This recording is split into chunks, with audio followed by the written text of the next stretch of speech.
taufik dan hidayah untuk memanfaatkan masa kesehatan dan peluang yang diberikan oleh Allah Subhanahu wa taala untuk kita isi dengan majelis ilmu, beriktikaf di rumah Allah Subhanahu wa taala, bersilaturrahim dengan kawan dan sahabat.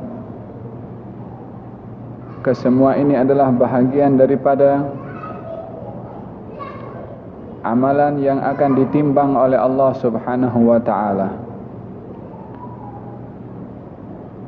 Dan ini adalah merupakan bekal utama untuk kita berjumpa dengan Allah Subhanahu wa taala. Faman ya'mal mithqala dzarratin khairan yarah wa man ya'mal mithqala dzarratin syarran yarah. Barang siapa yang beramal baik walaupun sebesar biji zarrah, maka dia akan melihat ganjarannya nanti. Dan barang siapa yang beramal perbuatan buruk walaupun sebesar biji zarrah, dia pun juga akan melihat hukumannya nanti. Moga-moga Allah Subhanahu wa taala sentiasa membimbing kita dengan taufik dan hidayah, agar supaya timbangan amal kita berat pada timbangan amal baiknya insyaallah. Amin Allahumma amin. Hadirin dan hadirat yang dirahmati oleh Allah Subhanahu wa taala, di antara perkara yang menjadi rukun agama adalah al-akhlaq. Perkara penting yang merupakan rukun agama adalah mengenai al-akhlaq. Saya katakan akhlak merupakan rukun agama disebabkan oleh kerana agama ini terbagi kepada 3 bahagian. Yang pertama terkait dengan keimanan, yaitu tentang ilmu akidah. Yang kedua terkait dengan hukum hakam, yang ianya dinamakan ilmu syariah. Dan yang ketiga adalah terkait dengan hukum ihsan, yaitu dinamakan ilmu al-akhlaq. Dengan 3 perkara ini junjungan Nabi besar Muhammad sallallahu alaihi wa alihi wasallam datang membawa ajaran. Sehingga bila mana ingin memahami tentang agama yang dibawa oleh Rasulullah, maka ianya akan ditinjau daripada 3 aspek tadi, dan tidak dipisahkan satu daripada yang lain. Al-imanu atau akidah, al-islamu atau syariah, al-ihsanu atau al-akhlaq. Baginda Rasulullah sallallahu alaihi wa alihi wasallam bersabda, "Innama bu'ithtu liutammima makarimal akhlaq." Saya diutus oleh Allah Subhanahu wa taala untuk menyempurnakan akhlak. Saya ingat kerap kita mendengar hadis yang cukup masyhur diriwayatkan oleh Imam Muslim yang dibawa oleh Sayyidina Umar ibn Khattab tentang soalan Jibril kepada Rasulullah sallallahu alaihi wa alihi wasallam. Dalam hadis Muslim, Jibril datang menyerupai seseorang laki-laki, menghampiri kepada Rasulullah, lalu merapatkan lututnya dengan lutut Nabi, lalu menanyakan soalan. Ditanya, apakah itu Islam? Dijawab oleh Nabi, rukun Islam yang 5. Apakah itu iman? Nabi jawab, rukun iman yang 6. Apakah itu ihsan? Maka dijawab oleh Nabi, yaitu kamu menyembah Allah seakan kamu melihat Allah. Kalau kamu tidak melihat Allah, maka Allah melihat kamu. Baru ditanya tentang hari kiamat, Nabi menjawab, yang ditanya dan yang bertanya tidak tahu bila terjadi hari kiamat. Lalu bertanya kembali Jibril, kalau begitu beritahukan kepada aku tanda-tandanya. Dijawab oleh Nabi, tanda-tandanya antara al-fat antalidal amatu rabbataha wa antaral hufata al-urata al-alata ru'a asya yatatawaluna fil bunyan. Jawab tanda-tanda hari kiamat itu. Lalu Jibril pergi. Nabi bertanya kepada Sayyidina Umar, "Wahai Umar, tahukah kamu siapa tadi orang yang bertanya?" Kata Sayyidina Umar mengatakan, "Allah dan Rasulnya yang tahu." Kata Nabi, "Itu adalah Jibril datang kepada kamu mengajarkan agama kamu." Itu tadi Jibril datang kepada kamu mengajarkan agama kamu. Yakni ketika Nabi menyimpulkan tentang agama itu berdasarkan dengan 3 soalan Jibril yang ditanya kepada Nabi. Islam, iman, dan ihsan. Dan ini rukun agama. Pembahasan kita hari ini adalah membahaskan tentang juz'un atau sebahagian daripada rukun agama yang ketiga, yaitu terkait dengan al-akhlaq. Dan dipilihkan untuk saya bahaskan pada malam hari ini berkait dengan akhlak adalah tentang masalah akhlaku at-tawadhu', yakni sifat tawadhu'.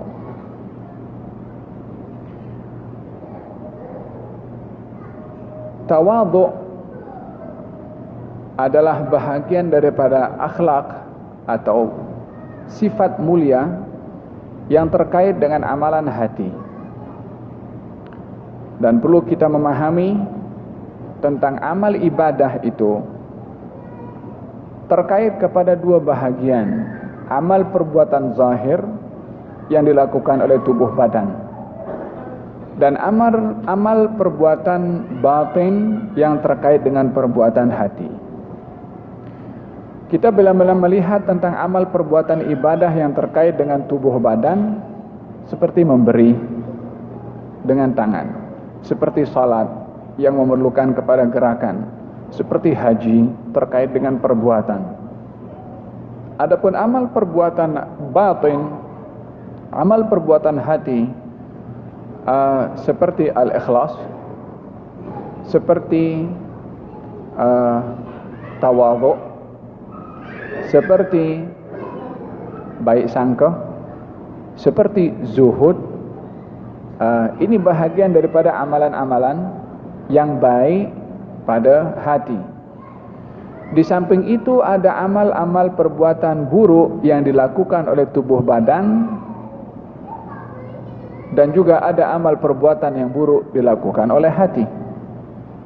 Amal perbuatan buruk yang dilakukan oleh tubuh badan adalah mencuri, itu menggunakan tangan, menodai orang lain menggunakan tangan, dan seumpamanya. Adapun amal perbuatan buruk yang terkait dengan hati, seperti hasad, seperti dengki, seperti sombong, takabur, kesemuanya itu bahagian daripada amal baik dan buruk yang terkait dengan tubuh badan dan terkait dengan hati.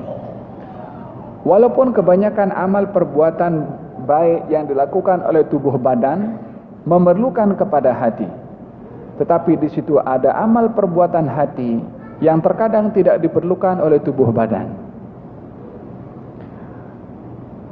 seperti sifat tawadhu atau al-ikhlas atau niat yang baik. Terkadang seseorang mempunyai niat tapi tidak dilakukan oleh tubuh badan niatnya, dia diganjar oleh Allah Subhanahu wa taala hanya sekedar dengan niat, walaupun tidak ada praktikalnya dalam tubuh badan. Idzan dengan demikian, amal perbuatan baik dan buruk terbagi menjadi 2 bahagian. Amal perbuatan ibadah itu letaknya 2 bahagian, tubuh badan dan juga hati. Dan amal perbuatan pada dua anggota ini, badan dan hati, ada yang baik dan juga ada yang buruk, sebagaimana saya jelaskan.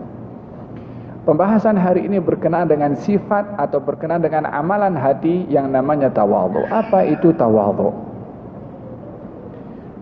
Al-Imam Al-Jahidh mengatakan definisi tawadhu. Apa itu tawadhu? Tawadhu ini diambil dari kata bahasa wadha'a, yakni artinya merendahkan atau meletakkan. kalau meletakkan sesuatu daripada meletakkan sesuatu daripada atas ke bawah.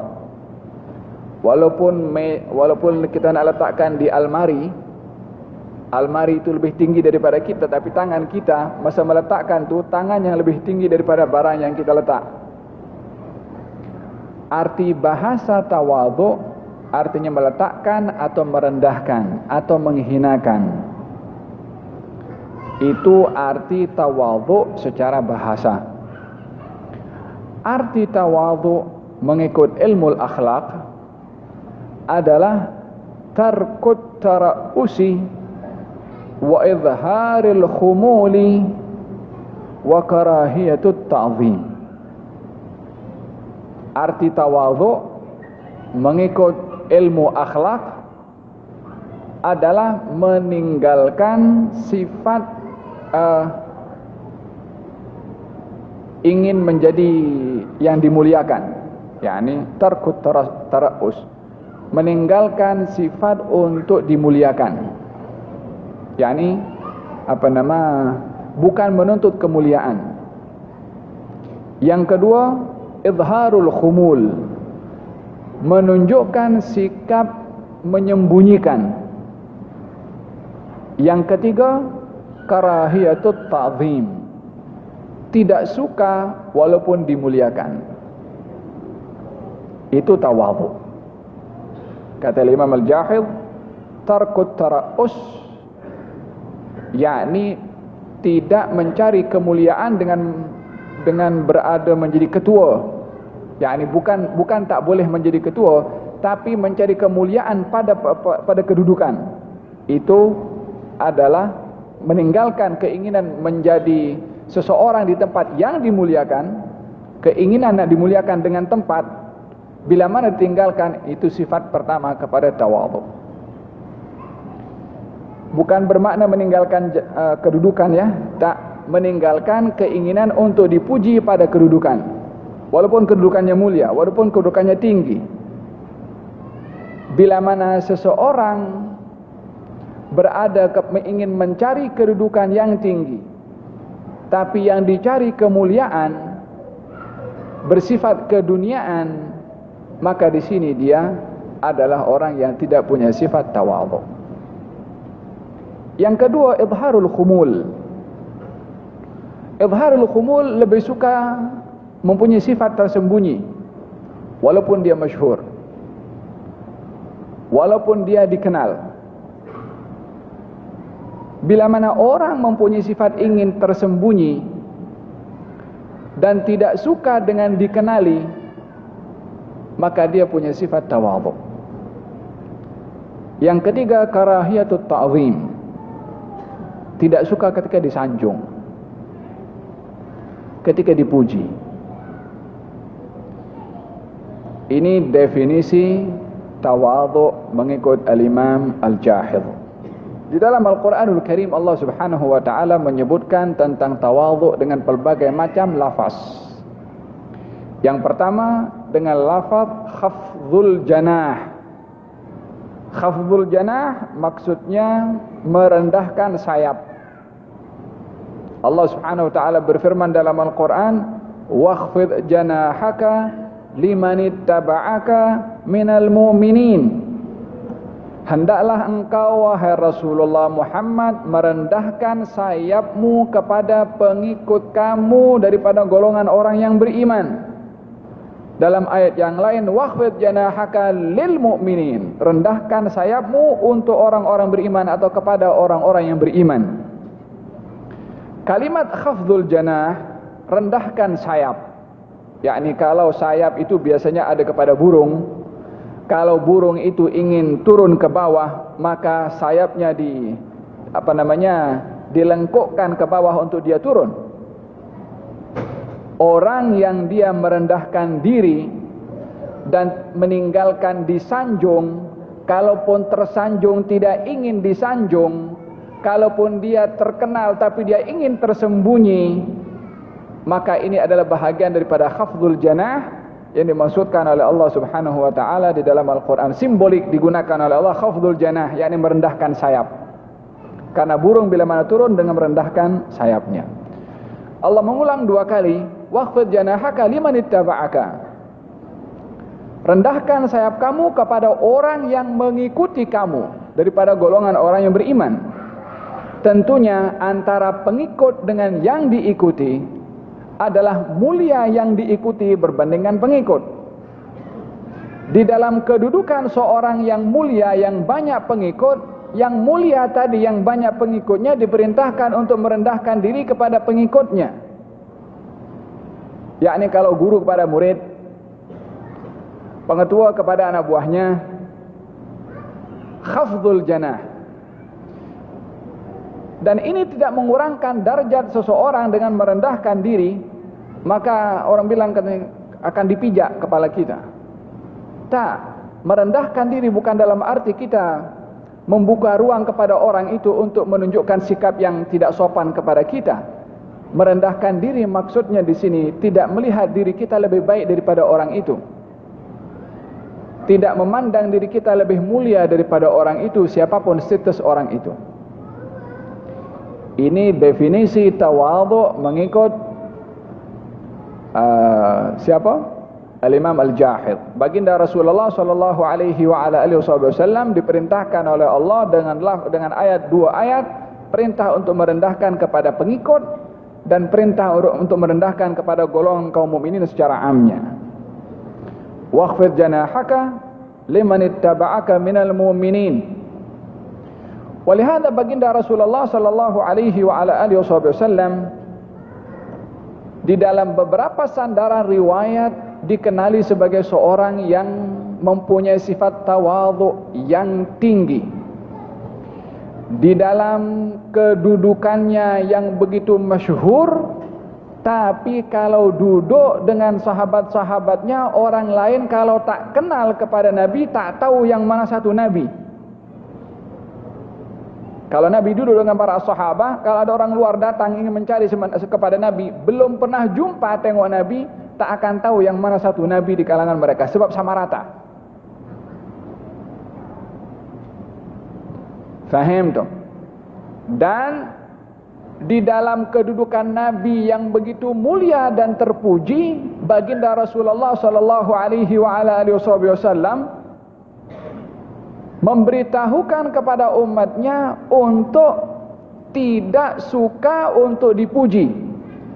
Bukan tak boleh puji Nabi, tapi orang kalau dipuji jangan merasa suka ketika dipuji. Dia ada beza. Orang puji Nabi satu masalah, tetapi orang itu bila mana dipuji, apa patut sikap orang itu dipuji. Kita belajar kepada Nabi SAW. Nabi pernah memuji dirinya. Nabi juga pernah melarang orang untuk memuji Nabi. Dengan dua maksud yang sebutkan tadi. Baginda Rasulullah satu hari dengan daripada rumahnya masuk ke dalam masjid, as-sahabah sedang duduk. Lalu as-sahabah bangkit berdiri menyanjung Nabi sallallahu alaihi wasallam. Kata baginda Rasulullah sallallahu alaihi wasallam, la tatruni kama atratin nasara Isa ibn Maryam. Jangan kamu sanjung aku macam mana kaum Kristen menyanjung Isa putra Maryam. Dalam hadis yang lain ketika para as-sahabah memuji kepada ada siapa sahabat mendengar seorang Yahudi memuji Nabi Musa dan mengatakan Nabi Musa lebih baik daripada Nabi, maka ditampar oleh sahabat itu. Maka Nabi ketika dengar Yahudi itu report kepada Nabi SAW, kata baginda Rasulullah menegur kepada sahabat, la tufaddiluni, kamu jangan muliakan aku daripada Musa.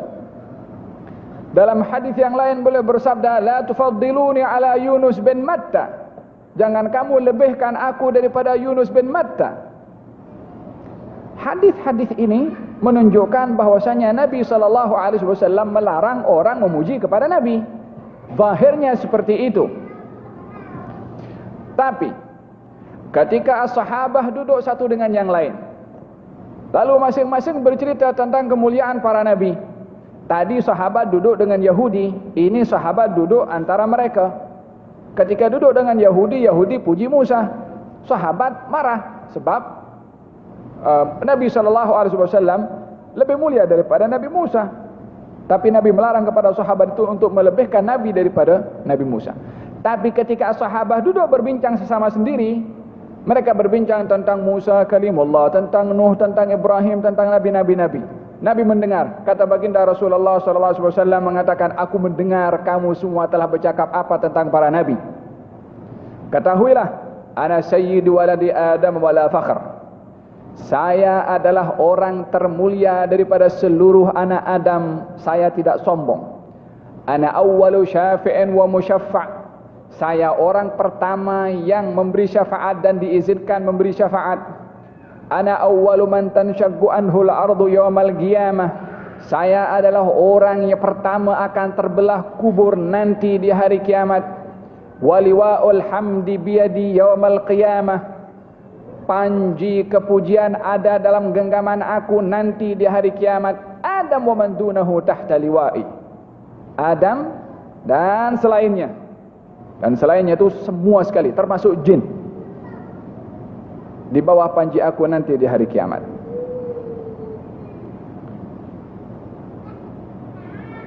Idzan kalau begitu, bagaimana kita akan memahami tentang Nabi? Sahabat datang, siapa namanya, Sayyidina Abbas bin Abdul Muttalib. Katanya, ya Rasulullah, i'dzan li an amtadihaka. Wahai Rasulullah, izinkan saya puji engkau. Minta izin untuk memuji. Kata Nabi, qul la yafdudillahu faka. Puji aku, semoga Allah menjaga mulut engkau. Baru dibaca pujiannya, min qabliha tibta fi dhilali wa fi mustawda'in haitsu yukhsaful waragu thumma habattal bilada la basharun anta wala mudghatun wala alagu, sampai bacanya banyak.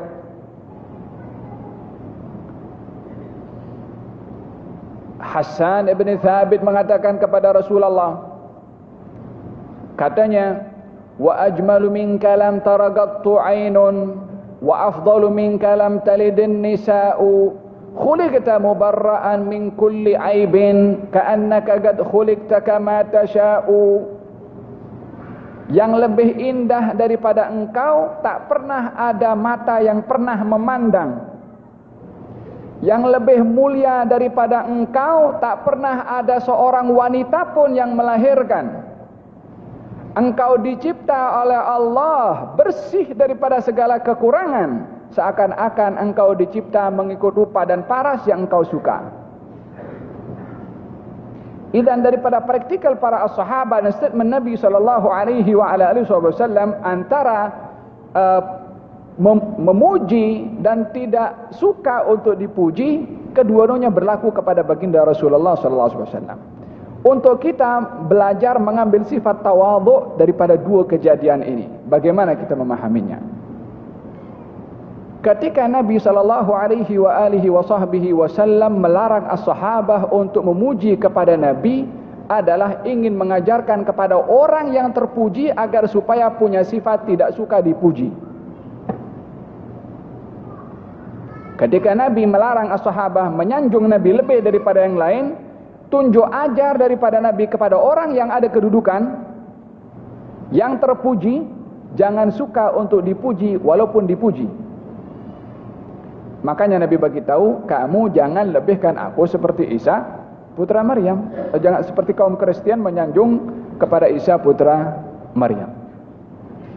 Adapun izinnya Nabi kepada as-sahabah untuk memuji kepada Nabi SAW adalah memberikan sifat yang ada kepada seseorang dan sifat itu terpuji. Maka memuji kepada orang yang mempunyai sifat terpuji bahagian daripada penghargaan kepada sifat yang ada kepada orang itu. Bila mana dipuji orang itu, pada hakikatnya bukan zat orang itu yang dipuji, tapi sifat yang ada pada orang itu. Adapun orangnya, ya tak ada beza satu dengan yang lain, melainkan apa yang ada pada orang itu yang menyebabkan perbezaan satu daripada yang lain. Dan ini bahagian daripada sunnatullah. Di dalam Al-Quranul Karim Allah puji kepada hambanya. Ni'mal abdu innahu awwab. Sebaik-baik hamba adalah orang yang kembali kepada Allah Subhanahu. Inna Ibrahim la'awwahun halim. Sesungguhnya Ibrahim itu adalah orang yang suka kembali dan beliau adalah seorang yang penyantun. Nabi SAW memuji kepada para sahabat. Nabi puji Abu Bakar, Nabi puji Umar, Nabi puji Uthman, Nabi puji Ali, dan Nabi puji sahabat-sahabat Nabi yang lain. Idzan, di sini membicarakan tentang dua perkara. Tentang orang yang dipuji dan sifat yang menjadi seseorang terpuji. Adapun orang yang terpuji, bila mana dipuji, hendaklah dia menunjukkan sifat tawadhu, yaitu tidak suka untuk dipuji. Adapun orang yang mempunyai sifat kepujian, maka berhaklah orang lain untuk memuji orang itu karena sifat yang ada pada orang itu, yakni memujinya orang lain, bukan dia puji diri sendiri. Kalau puji diri sendiri sama saja, kecuali bila mana dia akan terselamat daripada riya. Walihada kata Allah Subhanahu wa taala, alam tara ila alladziina yuzakkuna anfusahum balillahu yuzakki man yasha. Tidakkah kamu tengok kepada orang yang suka puji dirinya sendiri? Hanya Allah yang dapat memuji kepada siapa yang dikehendaki oleh Allah Subhanahu wa taala. Dan di sini dilarang oleh Allah memuji kepada orang bila mana pujiannya tak ada kepada orang itu, atau yang dipuji boleh besar kepala dengan pujian. Maka jangan puji. Sebab tidak ingin menjerumuskan orang itu kepada satu kebinasaan dengan pujian. Faham dong? Hadza berkenaan dengan masalah tawadhu ketika dipuji. Dan ini sangat sukar.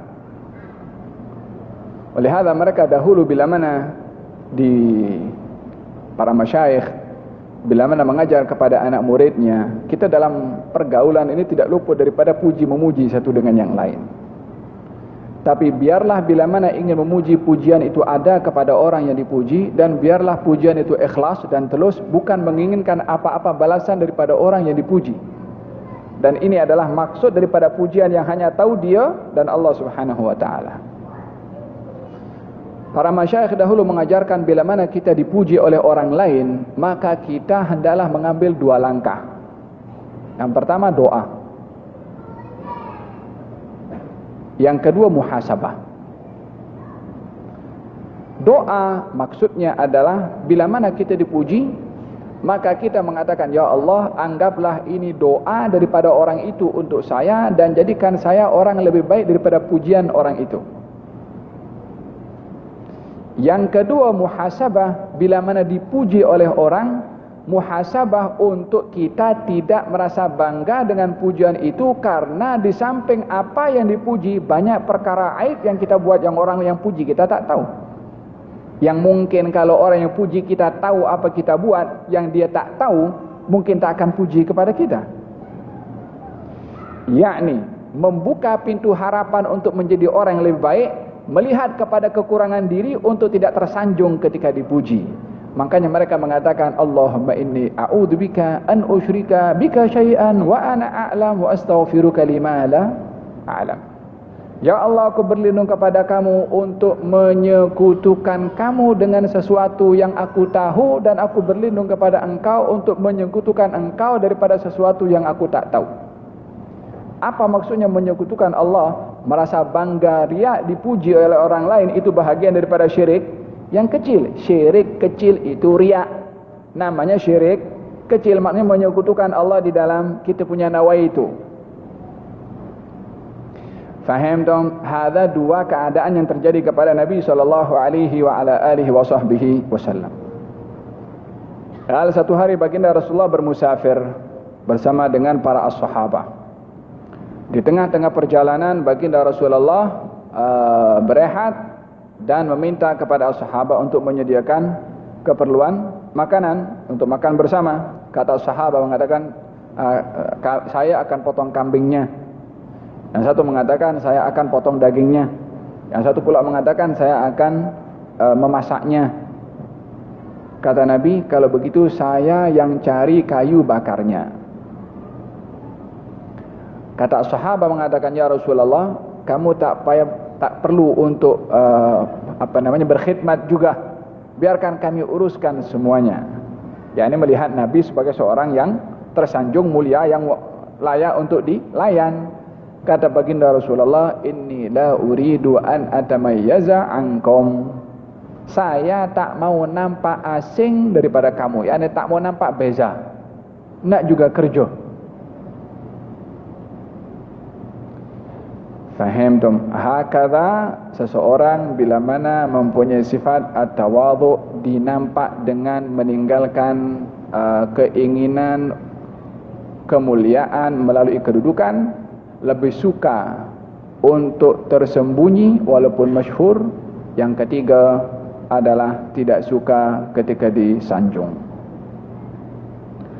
Dalam ayat yang lain Allah Subhanahu wa taala menggambarkan tentang sifat tawadhu dalam bentuk adzillatin 'alal mu'minin, fasawfa ya'ti Allahu biqaumin yuhibbuhum wa yuhibbuna adzillatin 'alal a'izzatin 'alal kafirin, adzillatin 'alal mu'minina, a'izzatin 'alal kafirin. Adzillatin 'alal mu'minina, a'izzatin 'alal kafirin. Golongan yang akan yang dijanjikan oleh Allah untuk menggantikan golongan kaum yang lain, sifat mereka, sifat golongan yang akan menggantikan yang golongan itu adalah golongan yang mulia, sifatnya adzillatin 'alal mu'minin, merendah diri, tawadhu sesama orang-orang beriman, a'izzatin 'alal kafirin, sikap mulia kepada orang-orang kafir. Maksudnya kepada orang beriman lebih menampakkan sifat tawadhu, merendahkan diri, dan kepada orang-orang kafir menampakkan sifat izzah atau kemuliaan. Hadza berkenaan dengan masalah ayat yang ada di dalam Al-Qur'anul Karim mengenai sifat tawadhu. Dalam hadis Nabi sallallahu alaihi wasallam, beliau bersabda, ma tawadha'a 'abdun lillahi azza wa jalla illa rafa'ahu Allah azza wa jalla. Tiada seorang hamba yang mempunyai sifat tawadhu kerana Allah, melainkan Allah mengangkat darjatnya. Digariskan oleh Nabi tawadhu kerana Allah agar supaya tidak termasuk dalam golongan tawadhu orang yang merendahkan diri karena orang lain.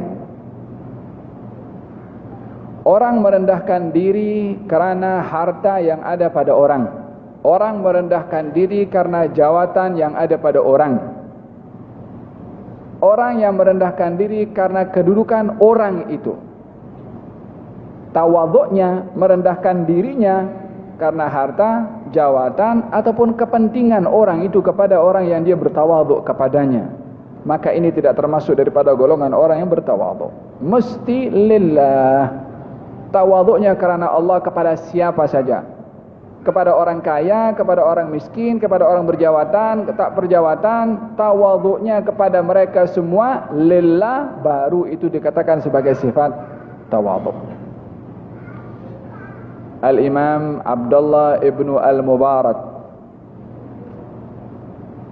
mengatakan,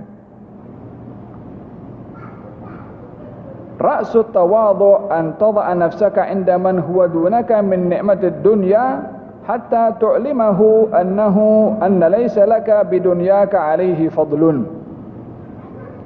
Kata Abdullah ibnu Mubarak, pangkal kepada tawadhu atau hakikat tawadhu itu adalah kamu meletakkan diri kamu kepada orang yang dalam keduniaannya lebih rendah daripada kamu, sehingga kamu menunjukkan kepadanya bahwasanya tiada apa-apa kelebihan kamu dengan dia. yakni berhadapan dengan orang yang keduniaannya lebih rendah daripada kita. Bila mana kita tidak melihat adanya kelebihan pada kita daripada orang yang memang dari segi hal keduniaannya lebih rendah berbandingkan kepada kita, Itu baru adalah sifat tawadhu. Yakni tidak melihat adanya kelebihan kepada kita dalam hal keduniaan, walaupun kepada orang yang lebih rendah dalam keduniaannya kepada kita. Hal keduniaan dimaksudkan bukan harta saja, tapi dalam segala hal. Jawatan ke, kedudukan ke, yang bersifat keduniaan. Bila mana kita melihat lebih baik daripada orang itu, walaupun zahirnya seperti itu, tapi memandang kepada kita lebih baik daripada orang yang lebih rendah dalam hal keduniaannya, kita adalah bukan orang mempunyai sifat tawadhu. Sebaliknya, wa antarfa nafsaka amman huwa fawqaka fi ni'matid dunya hatta tu'limahu annahu laysa lahu bidunyahu 'alaika fadlun. Dan engkau mengangkat diri kamu di hadapan orang yang lebih tinggi berbandingkan kamu dalam hal keduniaan, sehingga engkau nampak di hadapannya bahwasanya keduniaannya itu tidak menjadi harapan kepada engkau, tidak menjadi sebab kelebihannya dia kepada engkau. Yakni tidak melihat kelebihan dunia yang ada pada orang, dan kita menunjukkan tawadhu karena keduniaan orang itu, sehingga kita merendahkan diri karena keduniaan orang itu. Kalau itu berlaku, maka di sini tidak ada sifat tawadhu, walaupun dia nampakkan merendahkan diri di hadapan orang tersebut, karena objektifnya adalah keduniaan yang ada pada orang itu.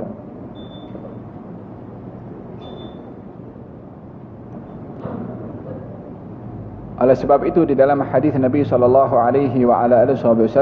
diceritakan tentang satu kejadian yang terkait dengan tawadhu, dengan namanya mudarah dan mudahanah. Al-mudarah atau mudahanah. Al-mudarah adalah orang yang dia menampakkan sifat merendahkan diri atau sifat baik kepada seseorang yang tidak baik.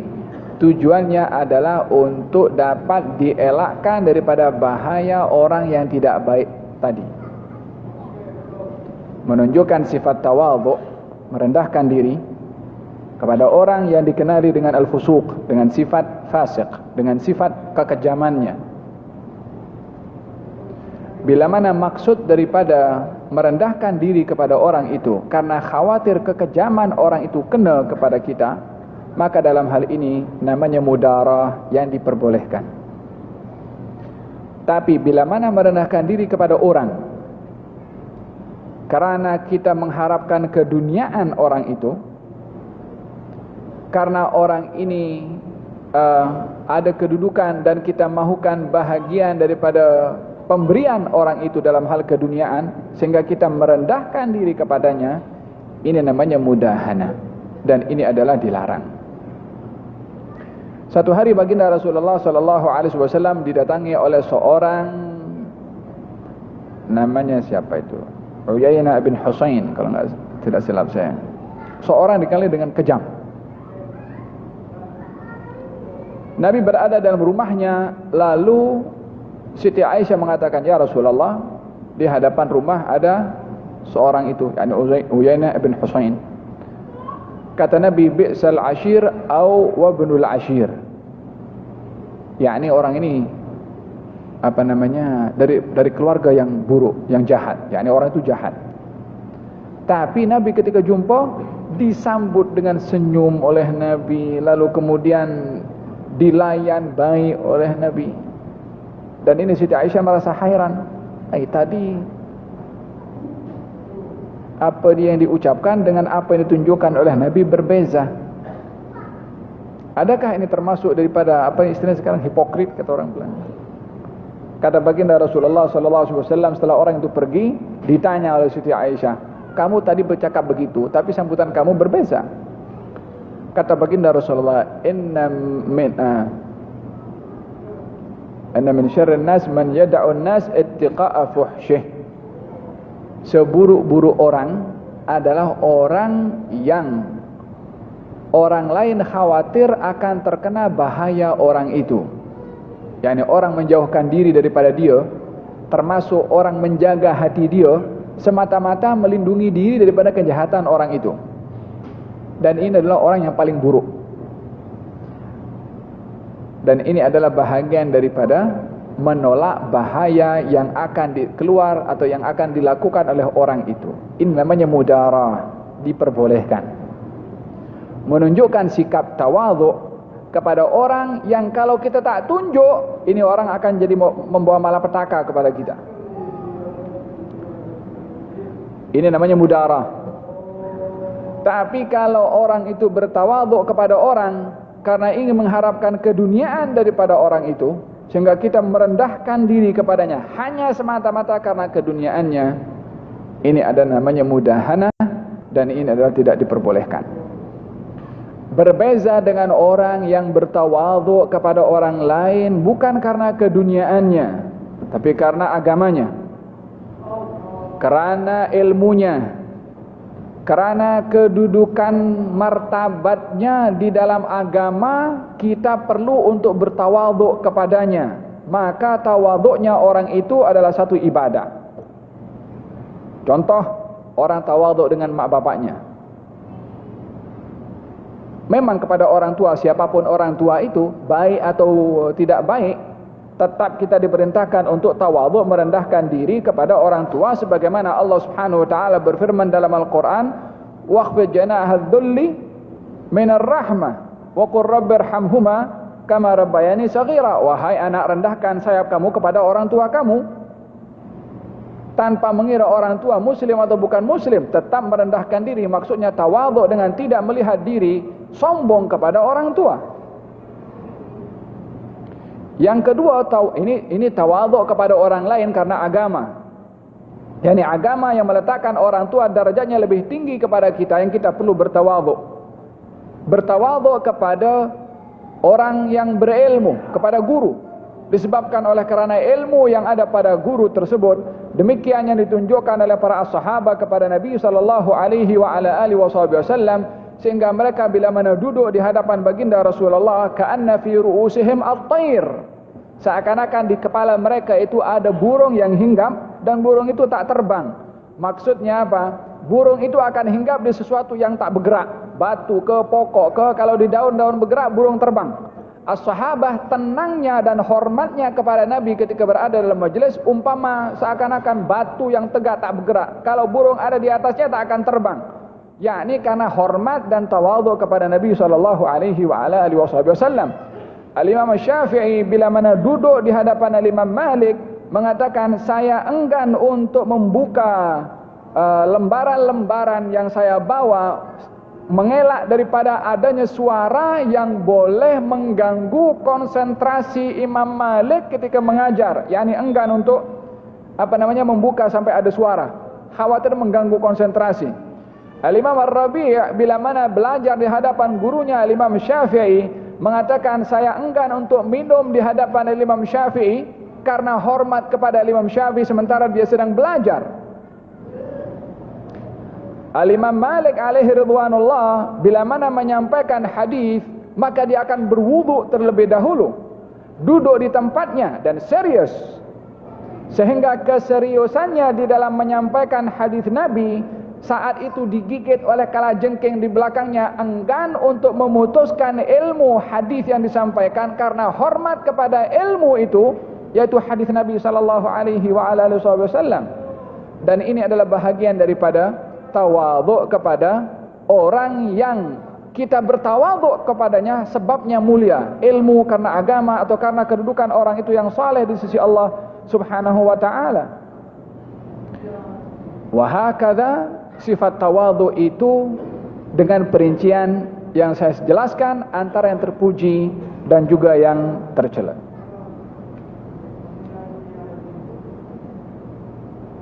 Nabi Musa alaihi salam pernah berkhutbah.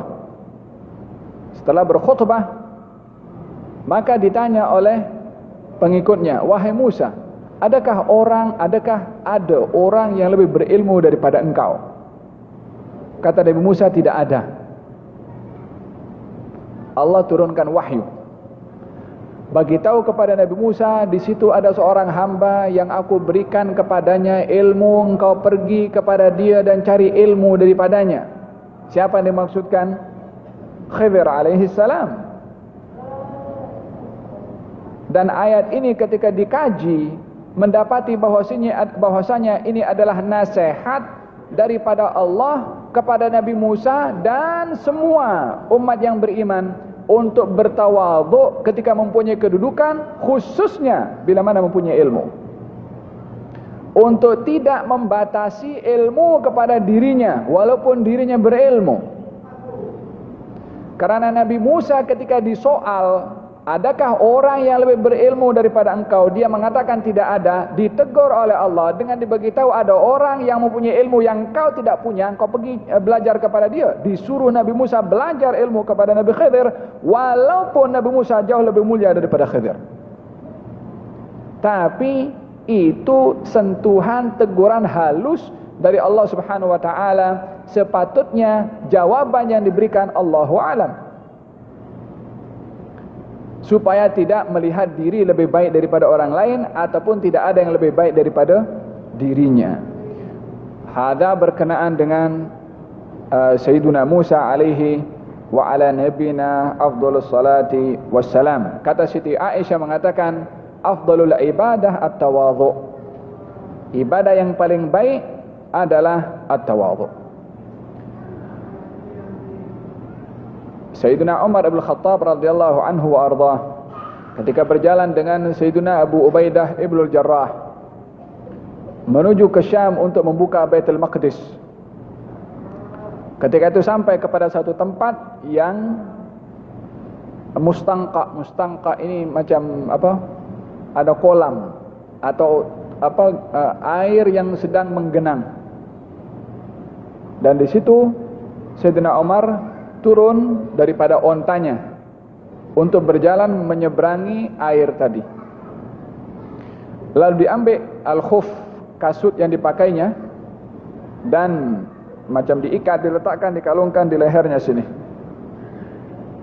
Lalu onta itu dipandu sampai menyeberangi kepada air yang menggenang tadi. Kata Abu Ubaidah bin Jarrah, ya Amirul Mukminin, Sayyidina Umar, Amirul Mukminin, macam mana letakkan selipar ataupun kasut di atas lehernya? Engkau pun juga letak macam ni.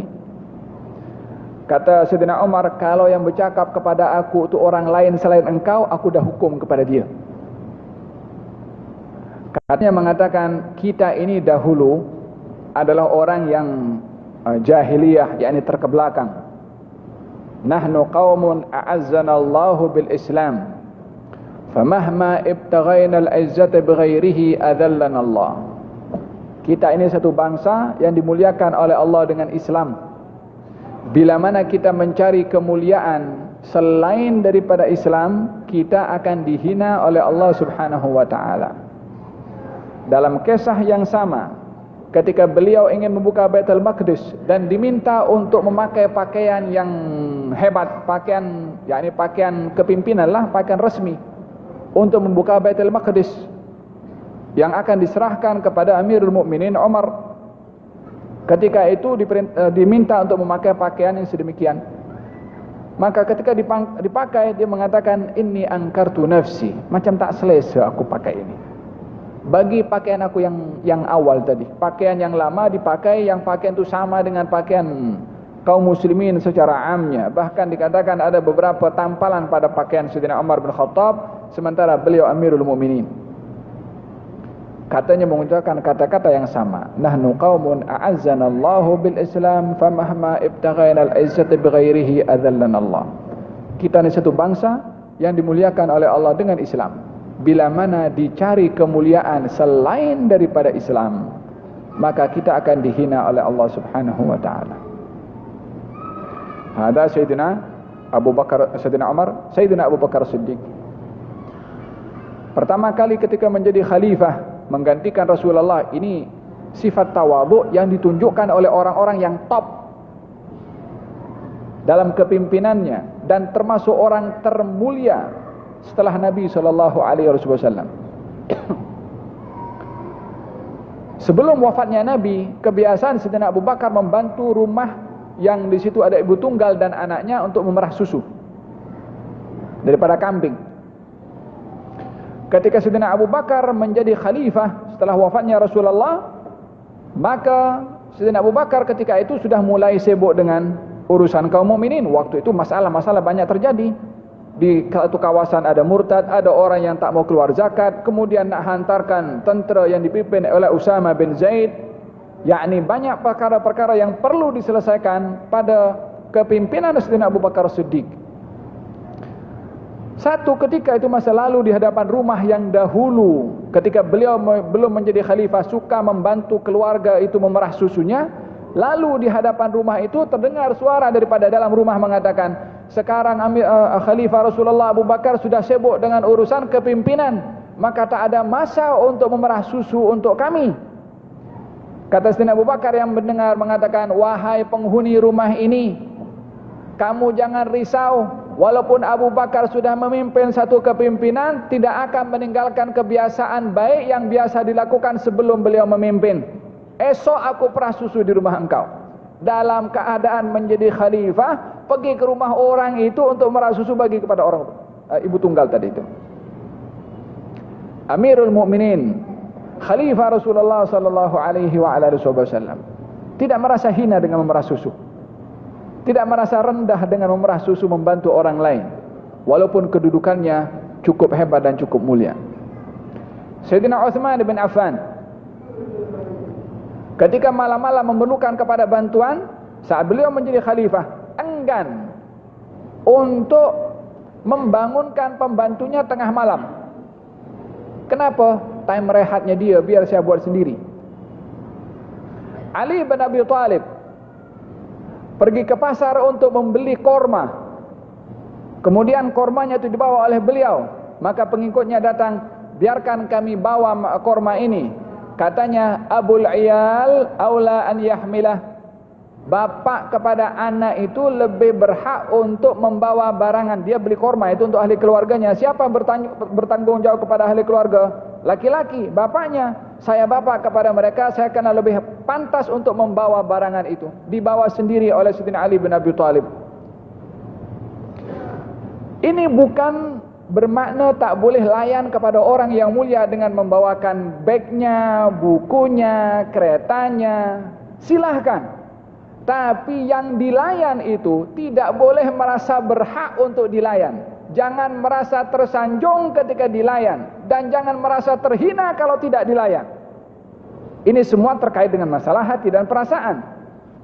Sayyiduna Al-Kisai ini seorang ahli qiraat yang mengajarkan qiraat, mengajar anak muridnya adalah Al-Amin dan Al-Ma'mun, anak kepada Harun Ar-Rasyid,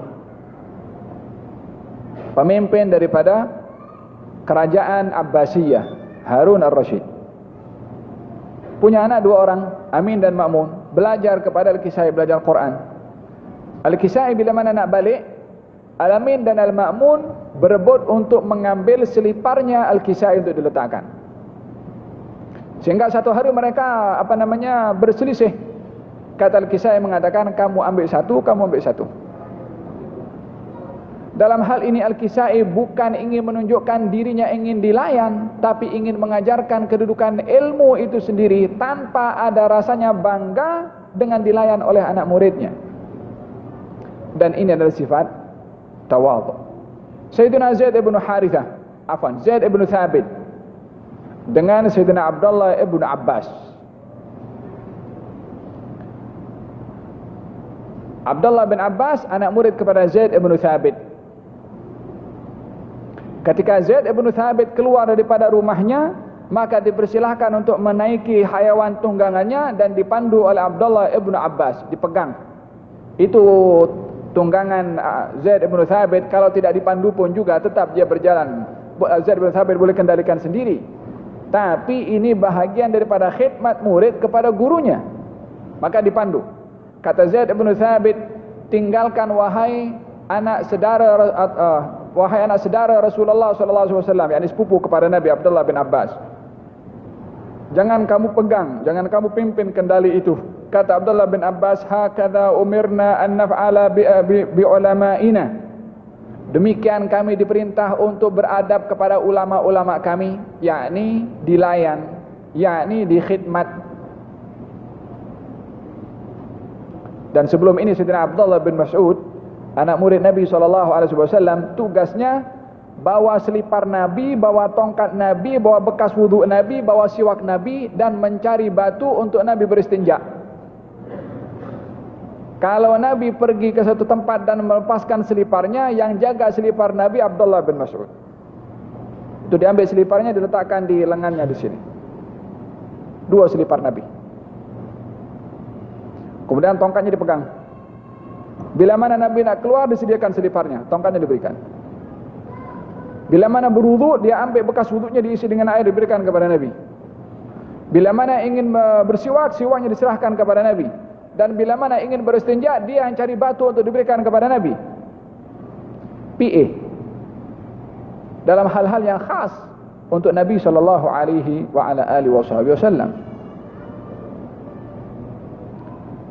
Faham tu? Maka kata Sayyidina Abdullah bin Abbas, setelah memandu Zaid ibn Thabit sampai kepada satu tempat, diambil tangan tangan Sayyidina Abdullah bin Abbas oleh Zaid ibn Thabit dan dicium.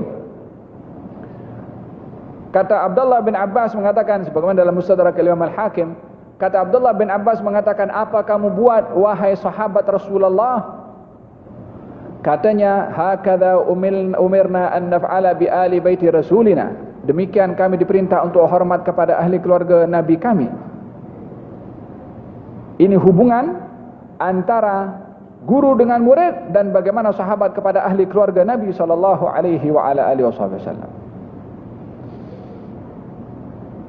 Dan dengan demikian, sifat tawadhu adalah lebih kepada amalan hati berbandingkan kepada amal perbuatan yang zahir. Terakhir, orang yang dikenali dengan mempunyai sifat tawadhu, yang suka lebih punya sifat tersembunyi, karena itu hakikat sifat tawadhu, yakni tidak mahu untuk namanya ataupun dirinya masyhur, adalah Uwais Al-Qarani. Yang dikatakan di langit dikenali, di bumi tak ada orang kenal. Tidak dikenali di suatu tempat kecuali pergi pindah ke tempat yang lain. Pertama yang mengenalinya adalah Sayyidina Umar bin Khattab dan Sayyidina Ali bin Abi Thalib. Kata baginda Rasulullah mengatakan kepada Sayyidina Umar, kepada Sayyidina Ali, ya Umar, ya Ali, bila mana kamu jumpa dengan seorang bernama Uwais bin Amir Al-Qarani daripada Yaman, kalau kamu jumpa dengannya, maka mintalah kamu kepadanya doa pengampunan, semoga Allah mengampunkan engkau. Berdua, Allah akan ampunkan engkau. Dia adalah seorang yang taat kepada ibunya, dan ada tanda, dan dia dahulu terkena penyakit sopak, dan sembuh penyakit itu kecuali sebahagian daripada warna sopak itu di bawah, maaf cakap, ketiaknya. Dibagi tahu dengan sifatnya oleh Nabi SAW. Pesanan itu disampaikan oleh Nabi kepada Sayyidina Umar, bukan kepada Sayyidina Abu Bakar. Karena Nabi tahu yang akan jumpa dengannya bukan Abu Bakar, tapi Sayyidina Umar, yakni setelah wafatnya Sayyidina Abu Bakar. Ketika Sayyidina Umar menjadi khalifah, bila mana musim haji, ditanya, siapa di antara kamu yang berasalkan daripada Yaman? Satu hari itu, katanya yang daripada Yaman berdiri, yang lain duduk, maka berdiri pada Yaman. Kemudian yang daripada kabilah Murad berdiri, yang lain duduk, maka hanya berdiri satu kabilah, namanya kabilah Murad. Yang daripada kawasan Qaran hendaklah berdiri, yang lain duduk, maka yang lain duduk. Yang daripada Qaran pun berdiri. Katanya yang daripada kabilah Murad hendaklah berdiri, yang lain duduk. Semua duduk kecuali satu orang daripada kabilah Murad. Katanya, kenalkah kamu seorang bernama Uwais Al-Qarani? Dia mengatakan tidak. Adakah orang lain bersama dengan engkau daripada engkau punya kabilah? Kalau ada seorang yang menjaga onta-onta kami. Maka dihampiri oleh Sayyidina Umar dan Sayyidina Ali. Didapati beliau sedang salat. Di sekelilingnya adalah onta-onta jamaah haji yang dijaga oleh Uwais Al-Qarani. Mazharnya mazhar pembantu, mazharnya menjaga, berkhidmat kepada orang lain. Lalu ketika Uwais Al-Qarni melihat atau menyadari akan adanya orang yang menghampiri, maka dipercepat salatnya dan salam.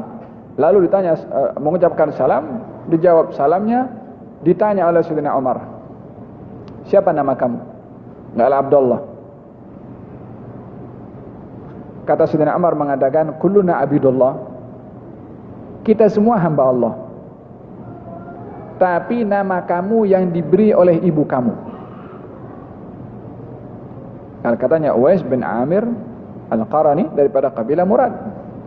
Engkau adalah Uwais bin Amir Al-Qarni yang mempunyai seorang ibu yang kau berkhidmat kepadanya, yang engkau dahulu terkena penyakit sopak dan Allah bagi kesembuhan kepada engkau. Hanya ada satu bahagian di bawah ketiak yang masih ada sisa daripada penyakit sopak itu. Kata Uwais Al-Qarni mengatakan, siapa kamu yang tahu tentang dirinya, termasuk tanda sopaknya itu pun dapat diketahui.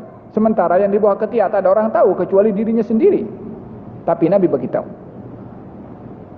Kata Sayyidina Umar, Uwais Al-Qarni tak tahu kalau dia Sayyidina Umar.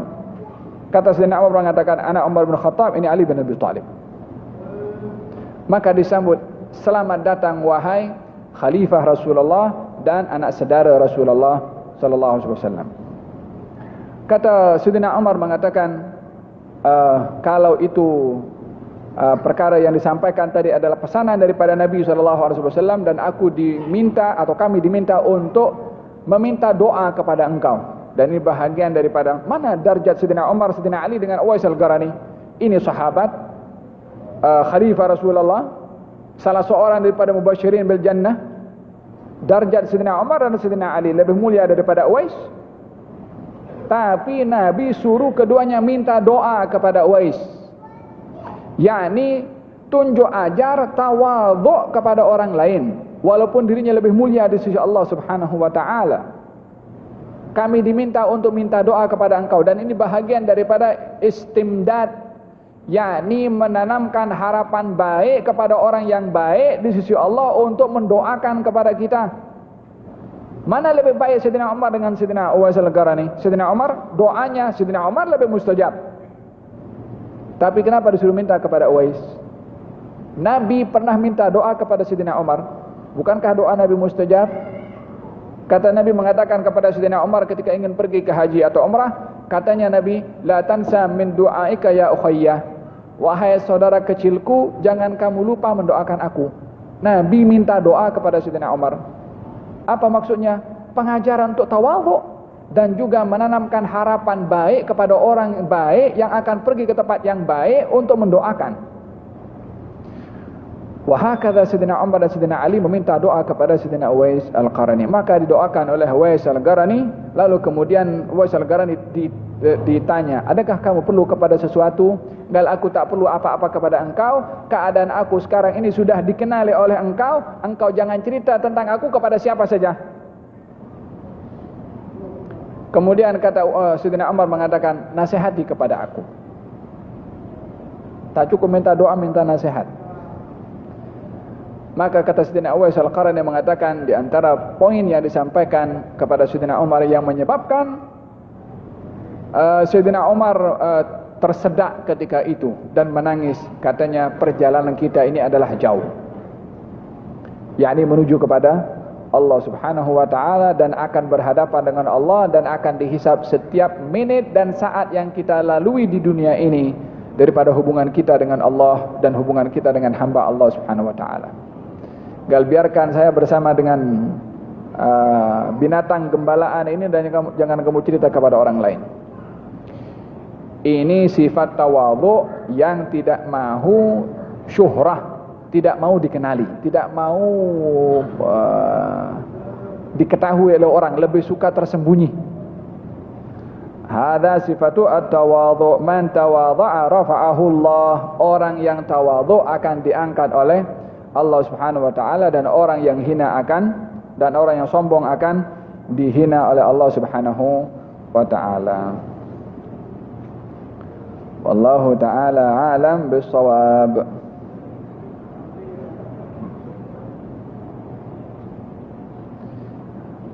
Allah اللهم اهدنا بهداك واجعلنا ممن يسارع في رضاك ولا تولنا وليا سواك ولا تجعلنا ممن خالف أمرك وعصاك. اللهم إنا نسألك أن تكرمنا أخلاق التواضع واجعلنا من المتواضعين من أجلك يا رب العالمين حتى ترفع مقامنا ودرجتنا عندك يا رب العالمين. Ya Allah, anugerahkan kepada kami sifat tawadhu. Engkau berikan kepada kami sifat yang mulia ini untuk Engkau angkat darjat kami ya Rabbal Alamin. Ya Rabbal Alamin, Ya Rabbal Alamin. Ya Allah, dengan akhlak yang dibawa oleh Nabi Muhammad sallallahu alaihi wa ala alihi wa sahbihi wasallam, jadikan kami dalam golongan orang-orang yang paling banyak menghayati, menginsafi dan mengamalkan akan akhlak-akhlak mulia Nabi Muhammad sallallahu alaihi wasallam. Bermula dengan sikap kami terhadap ahli keluarga kami, terhadap sahabat kami, dan kepada kaum muslimin secara amnya dan kepada umat manusia secara amnya. Dan mudah-mudahan dinampak keindahan Islam melalui akhlak yang kami tampilkan daripada akhlak Nabi Muhammad sallallahu alaihi wasallam. Ya Allah, Engkau jadikan dalam timbangan amal perbuatan baik yang paling berat adalah akhlak. Jadikan amal kami berat dengan timbangan jadikan amal perbuatan kami yang penuh dengan akhlak memberatkan timbangan kami di akhirat nanti ya Rabbal Alamin. Ya Rabbal Alamin, Ya Rabbal Alamin. Ya Allah, jadikanlah tindakan kami, tutur kata kami, pandangan kami, pendengaran kami, langkah kaki kami berdasarkan dengan tunjuk ajar Nabi Muhammad sallallahu alaihi wasallam, sehingga Engkau dekatkan kami dengan baginda Rasulullah, sebab beliau bersabda, orang yang paling hampir dengan aku adalah orang yang paling baik akhlaknya. Jadikan kami golongan orang-orang yang berakhlak yang baik untuk dekat dengan seseorang yang mengajarkan kepada kami al-akhlak, yaitu junjungan Nabi Muhammad sallallahu alaihi wa ala alihi wasallam. Wa sallallahu ala sayyidina Muhammadin wa ala alihi wasallam. Alhamdulillahirabbil alamin. Taqabbalallahu minkum.